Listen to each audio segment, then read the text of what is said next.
Hi friends. చెలో నీళ్ళు పెడుతుంటే ఎలకలు బొక్కలోంచి మామూలుగా రాట్లే ఒక్కొక్క బొక్కలోంచి 2, 1 ఇట్లా వస్తున్నాయి. పాపం అది ఒక బొక్కలో నుంచి ఇంకో బొక్కలో పోవాలని ట్రై చేస్తుంది గానీ, నీళ్ళు ఉన్నాయని చూస్తుంది ఇదిగా.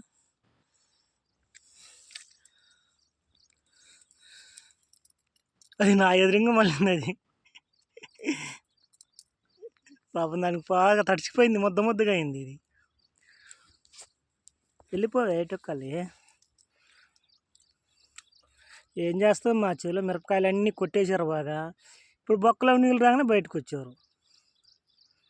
రైతు అంటే ఎలకలకు కూడా సులకనైపోయింది. బాగా కొట్టేశారు కాయలు.